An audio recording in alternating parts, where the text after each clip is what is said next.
I'll be showing you our Fusible Stabilizer. What this is a polyester woven fabric. It's very soft. It comes in black, tan, ivory, and white. And as you can see on the back side, it has small little dots of adhesive. And what this is used for is to back fabrics such as the silk. Now typically when we work with silk, especially if we're doing Roman shades or pillows or anything that needs to lay nice and smooth, sometimes after the fabric has been exposed to the humidity in the room, it can actually start to pucker. And that kind of look isn't desirable for a lot of people. So what we're going to do today is we're going to fuse the black stabilizer onto the wrong side of the silk. We'll lay this out. And you can see that it actually hangs over the fabric a little bit. And what I'll do is spread it out. You have to be very careful too with the iron. You want to make sure that you pounce the iron and you don't actually slide it on the fabric, or you'll create wrinkles and puckers. So we'll lay that out. And what I'm going to do here is roll this back, and I've cut some pieces of our silicone release paper. This can be used with our fusible adhesive web, and I'm also going to use it today with the stabilizer. I'm just going to put it underneath the fabric, and what this will do is prevent the stabilizer from sticking to my table.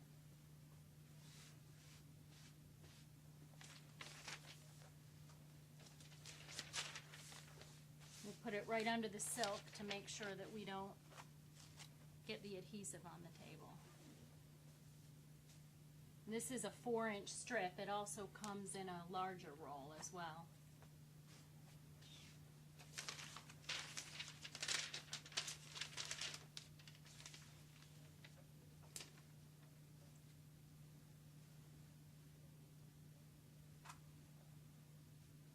You can see along this edge how frayed this fabric is.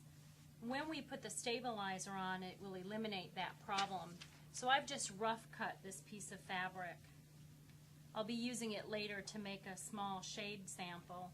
Now when you iron this on, it's very important that you have your iron set to the synthetic setting.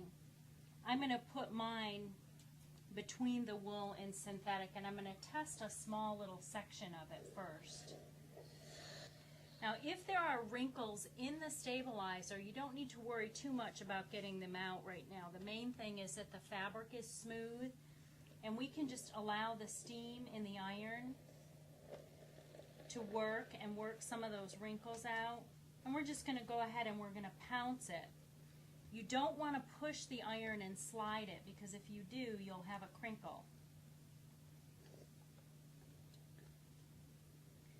You want to make sure that it's hot enough that you get some steam, but not so hot that you're going to melt the polyester. If you set your iron too high, you will have a problem with that. And you can see as I'm gliding that over, I'm really not touching the fabric. I'm just kind of getting the steam over there to get those surface wrinkles out.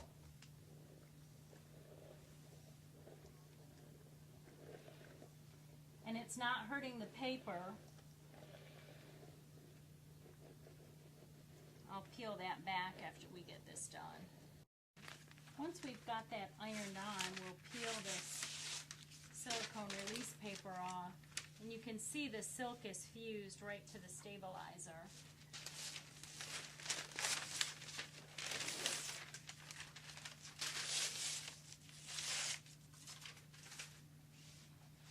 Now you want to make sure that this is completely fused, and I know it's difficult when you're first working with it. You have to make sure that the temperature is correct. If the iron is not hot enough, it won't adhere, and if it's too hot, it'll damage the stabilizer.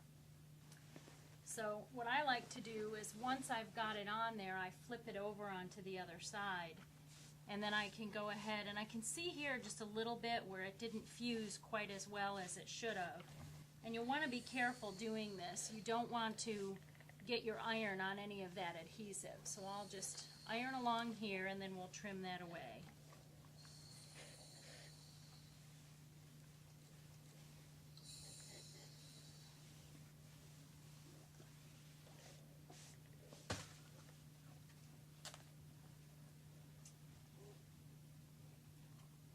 ahead and cut this.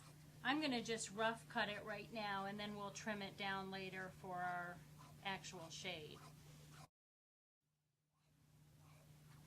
I'm using the Kai professional scissors, and these are really great for the workroom. They're very sharp and they cut right down to the very tip.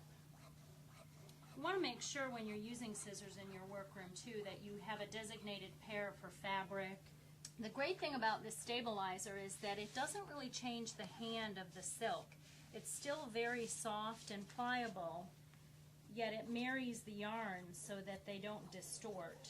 Sometimes that happens with silk, especially if you're doing any type of upholstery work, if you're doing a cornice or a dining room chair, or anything that you have to stretch the fabric. This is a great way to stabilize it. We also recommend using it for any loose weave fabric such as linens. See, I can glide the iron right over that now, and if there are any sections that didn't fuse well before, then we can go ahead and get those. It's great too if you're cutting bias strips. If you have a fabric that tends to ravel or fray, this will prevent it from doing that.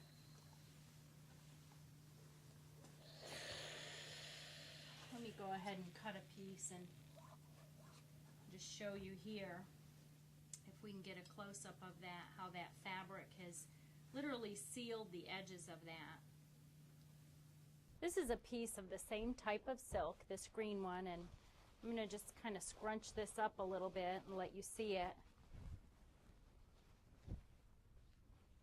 And you can see how it'll hold some of the wrinkles and it feels very loose, but this fabric, even when you move it around and lay it back down, it smooths itself right back out, and that's because of the backing.